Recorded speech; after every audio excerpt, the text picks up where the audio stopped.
गर्मियों के दिन थे। लोड शेडिंग इंतहा पर थी। सरे शाम ही अमीद अपना बिस्तर छत पे ले गया ताकि ठंडी हवा में सो सके। चांद भी आग फेंक रहा था, मगर छत पे कभी कभार चलने वाली आवाज़ सुकून देती थी। अमीद चादर ओढ़ के सोने की तैयारी करने लगा, मगर नींद कोसों दूर थी। उसने मोबाइल पे गेम खोल ली और नींद के आने का इंतज़ार करने लगा। गेम का पहला राउंड मुकम्मल करते ही ठंडी हवा चलने लगी और अमीद की आंखों में नींद रक्स करने लगी।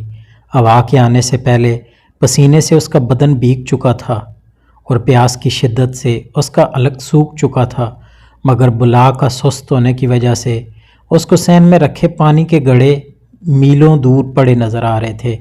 अलग में कांटे चुभ रहे थे, मगर इस वक्त छत से उतरकर पानी पीने कौन जाए। पानी पीने का इरादा करते करते नींद गालिब आ गई और उसकी आंख लग गई। नींद में भी उसे हर तरफ ठंडे मीठे पानी के चश्मे फूटते नजर आए, मगर इन ख्वाबी चश्मों से उसकी प्यास कहाँ बुझने वाली थी। जब ख्वाब में उसकी प्यास हद से बढ़ी तो उसकी हालत गैर होने लगी और जिस्म प्यास से बेजान होने लगा। उसकी रूह जिस्म से निकलने को बेताब थी और सोने के दौरान ही उसका सांस रुकने लगा। उस वक्त अमीद मौत और नींद के दरमियान झूल रहा था, जब अचानक उसके जिस्म से उसकी रूह निकलकर पानी की तलाश में भटकने लगी। रूह छत से उतरकर सहन में ठंडे पानी के घड़े के पास पहुंच गई, मगर सब घड़े मिट्टी की बनी हुई चिपनी से ढके हुए थे। कोने वाले एक घड़े का मुंह खुला था। रूह उसी घड़े में उतर गई और गटागट ठंडा मीठा पानी पीने लगी। इसी दौरान सहन में लेटा अमीद का बाप उठा और पानी पीने की गर्ज से घड़ों के पास आया। पानी पीने के बाद उसकी नज़र खुले घड़े पे पड़ी तो उसने ज़मीन पे पड़ा घड़े का ढक्कन उठाकर खुले मुंह वाले घड़े पे रख दिया। अमीद की रूह घड़े में कैद हो चुकी थी। रूह ने बाहर निकलने की बहुत कोशिश की, मगर इस 2-3 छटांग के ढक्कन को हिला तक न सकी। रात गुजरती गई और सुबह का सूरज तुलू हुआ। अमीद की पूरी फैमिली इकट्ठा नाश्ता करती थी।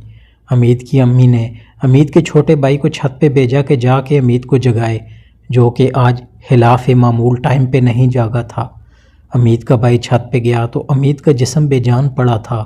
उसने वावेला मचाकर सबको बताया और सब छत पे भागे, मगर अमीद मर चुका था। घर में कोहराम मच गया और सब रिश्तेदारों को फौतगी की इत्तला के लिए फ़ोन करने लगे। मसाजिद में ऐलान हो गए और जनाजे का वक्त भी मुतय्यन हो गया। जनाजे में आने वालों के लिए देगी भी चढ़ गईं। अब मैयत को पहला गुस्ल देने की बारी आई। मैयत को मुर्दे नहलाने वाले तख्ते पर लटाया गया और तख्ते के पास पड़े घड़ों से बाकी पानी बाल्टियों में अंडेला जाने लगा। बेरी के पत्ते बाल्टियों में डाले गए, मगर जिस घड़े में रूह कैद थी अभी उसको किसी ने हाथ न लगाया था।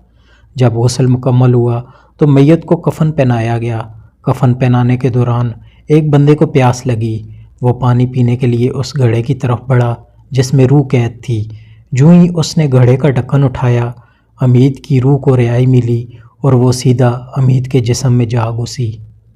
तब देखने वालों ने एक मुर्दे को यकदम जिंदा होते देखा तो पल भर में सब डर के भाग गए और अमीद कभी लोगों को देखता जा रहा था, कभी कफन में लिपटे अपने जिस्म को। आहिस्ता आहिस्ता लोगों का डर कम हुआ और लोग उसे कोई मेडिकल इशू समझे और अपने अपने घरों को चले गए। इस वाक़ये का जिक्र गांव-गांव, शहर-शहर हुआ और कई सालों तक ये वाक़या लोगों के दिमाग पे नक्श रहा। इससे ये सबक मिलता है कि सोने से पहले पानी का इस्तेमाल ज़रूर करें।